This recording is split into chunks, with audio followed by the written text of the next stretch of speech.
Hello वस्तारा is here. तो आज मैं बताऊंगी आर्म होल की कटिंग। उसके लिए शोल्डर है हमारे पास 14, चेस्ट है 43, कमर का नाप है 40 और हिप है 44, साइड स्लिट है 12 जिसे चौक भी कहते हैं, और आर्म होल जो हमारा कंधा होता है वो है 10.5। तो इसके मुताबिक हमने कटिंग करनी है। ठीक है, अब यहाँ मैंने पहले से मार्क कर लिया था तो मैं आपको दफ़ा दोबारा से बता देती हूँ। अब शोल्डर हमारा 14 है तो हम मार्जिन के साथ उसको डबल फोल्ड करके 7.5 पे रखेंगे, मीन्स 15। ठीक है, जो कि सिलकर 14 हो जाएगा। और डाउन शोल्डर हमने रखना है 1.5। ठीक है, डाउन शोल्डर हम रख लेंगे 1.5। उसके बाद हम डाउन शोल्डर से 6 इंच पर मार्क करेंगे। ठीक है, ये हमारा शोल्डर का एग्जैक्ट नाप होता है। अगर यहीं इस पर ही आप गड़बड़ करते हैं तभी आपके मसले होते हैं कि गला पीछे जा रहा है, तंग हो रहा है या कुछ और मसले हो रहे होते हैं, वो सारे इसी वजह से होते हैं। तो ये चीज़ ख़ास नोट किया करें। अब जो हमने क्रॉस मार्क बनाना है उसको बनाने के लिए ख़ास ख्याल रखें कि आपका जो चेस्ट का राउंड है, ठीक है, यानी कि आपकी जो चेस्ट है वो है 43, उसको आप डिवाइड करेंगे 6 से। ठीक है, जो हमारा शोल्डर है 6, ठीक है, उस पर आप उसको डिवाइड करेंगे। ठीक है, ये देखेंगे 6 पर, इस पर आप इसको डिवाइड करेंगे तो आपका आ जाएगा 7.1। ठीक है, तो यहाँ पर आप क्रॉस मार्क बनाने के लिए निशान लगाएंगे 7.1 पे। ठीक है, एक दफ़ा दोबारा से मैं आपको निशान लगा देती हूँ। तो ये 7.1 पे मैं निशान लगा दिया। अब यहाँ पर आपने मैच करना है पॉइंट। ठीक है, 6, और यहीं से आपने अपनी सीधी लाइन लगा लेनी। ठीक है, तो ये अब आप यहाँ से आपने बनाना है अपना क्रॉस मार्क। ठीक है, तो अब जो आपका क्रॉस मार्क होता है वो डिपेंड करता है आपके चेस्ट राउंड पे।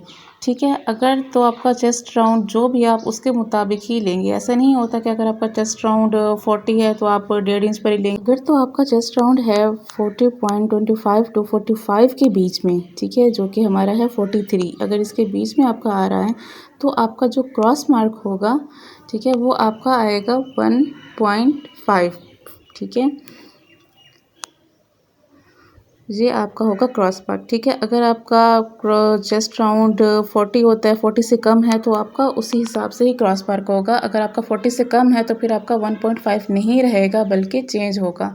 ठीक है, तो यही चीज़ होती है जहाँ पर हमने करना होता है। अक्सर होता है कि भाई फ्रंट पे कटिंग नहीं करने की करते और फिर उसके बाद गले में झोल आ रहा होता है, कमीज़ में आगे उठी हुई होती है जो कि बहुत बुरी लगती है, या गला पीछे चला जाता है, तो वो सारे गड़बड़ यहीं पर ही हो रही होती है। ठीक है, अभी हमने 1.5 पे मार्क कर लिया। अब हमने अपना लेना है चेस्ट राउंड, वो क्या था 43। अब 43 को आप 4 पे डिवाइड कर लें तो ये आपका आ जाएगा 10.75। ठीक है, तो आपने 10.75 पर मार्क कर लेना है। ठीक है, 4 पे हम इसलिए डिवाइड करेंगे क्योंकि जो मैंने कपड़े की फोल्डिंग रखी हुई है वो मैंने आपको 4 तह में रखी हुई है।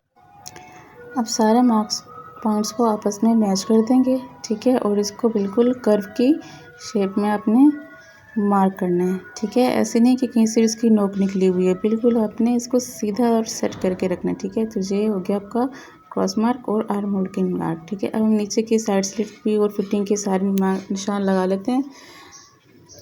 तो जो कमर का ना है वो है 40। ठीक है, अब जो कमर का नाप होता है वो चेस्ट से नीचे 6.5 पर होता है। ठीक है, वहाँ पर 40 का मार्क लगा के, ठीक है, अब 12.5 मार्जिन के साथ ने 44 जो हमारा हिप का साइज़ था वहाँ पे मार्क कर रख लेंगे। मार्जिन भी छोड़ देंगे 1 इंच का। मार्जिन आपका डिपेंड करता है आप कितना छोड़ते हैं, क्योंकि अक्सर लेडीज़ होती हैं जो थोड़ी सी बाद में पल्की हो जाती हैं तो उनको फिर अपनी शर्ट खुला करना होता है, अल्टर करना होता है, तो उनके लिए फिर आपको थोड़ा सा मार्जिन ज़रा ज़्यादा रखना होता है। तो 1 इंच मार्जिन इनफ होता है, इससे ज़्यादा मार्जिन नहीं रखना चाहिए, वो फिर कपड़े की शेप ख़राब रह जाती है। तो अंदर इतना भी कपड़ा नहीं होना चाहिए, ज़्यादा से ज़्यादा 1.5 इंच तक। ठीक है, अच्छा, अब जो है आपको शोल्डर में ऊपर की कटिंग वो आप कर लें। ठीक है, 1/2 इंच पे ये ज़रूरी होती है सबसे पहले तो 1/2 इंच पे ये। अब जो फ्रंट का जो अंदर का कटिंग होती है वो आपने चेस्ट राउंड के हिसाब से करनी होती है। ठीक है, अगर तो आपका चेस्ट राउंड 43 है उसी हिसाब से ही आपने उसको माइनस करना है। ठीक है, जैसे कि हमने 1.5 पे आपको इसका चेस्ट राउंड लिया था, ठीक है, क्रॉस मार्क, तो आपने उसी 1.5 को माइनस कर देंगे। ठीक है, ऐसा नहीं कि आपने वो कोई और तरीके से करना है, या सिंपल और इजी तरीका यही होता है कि जो आपने 1.5 चेस्ट राउंड के मुताबिक लिया होता है उसी को ही आप फ्रंट में माइनस कर दें। ठीक है। और फिर उन तीनों पॉइंट्स को आप आपस में दोबारा से मैच कर दें, ठीक है। जो आपका डाउन 6 से स्टार्ट होता है वहाँ से अपने मैच करना है, ठीक है। और जो आपका शोल्डर डाउन है उसी शोल्डर डाउन में ही आपने सारी जो शोल्डर की तिरछी कटिंग होती है वो सारी करनी होती है। अब चारों को फोल्डिंग को एक साथ ही उठा के कटिंग कर लेंगे। तो सबसे पहले तो आपकी जो बैक की होगी ये एक साथ ही आपकी सारी कटिंग हो जाएगी, ठीक है। ये सारा कट करके ऊपर से इसका जो शोल्डर है ये 1/2 इंच पे ही हमने तीरा इसका काटा है, ठीक है। इससे ज़्यादा काटने की इसको ज़रूरत नहीं होती। तो इसको सेट करके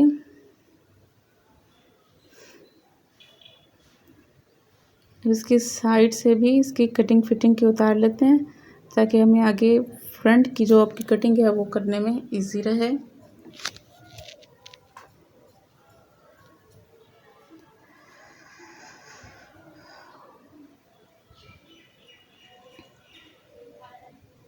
अब यहाँ से बैक को तो पहले आप अलग कर लें क्योंकि अब 4 फोल्डिंग मैंने रखा हुआ था तो बैक मैंने इसकी अलग कर ली है।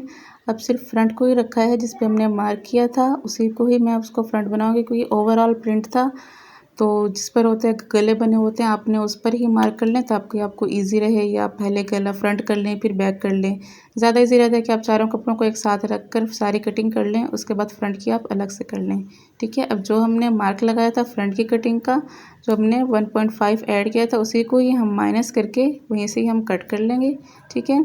और 0.75 आपने और मार्जिन इसका शोल्डर तीरे का में कट करना है, ठीक है। क्योंकि जब हम अंदर की कटिंग करते हैं तो फिर हमें ऊपर शोल्डर से भी लाजमी कट करना होता है, ठीक है। आपका फ्रंट तीरे से हमेशा छोटा ही रहता है। अगर आप उसको छोटा नहीं रखते उतना ही बराबर रखते हैं तो फिर आपका गला पीछे जाएगा और आपके गले में बहुत ज़्यादा मसला पैदा होगा, ठीक है। तो ये कटिंग आपने लाजमी रखनी होती है।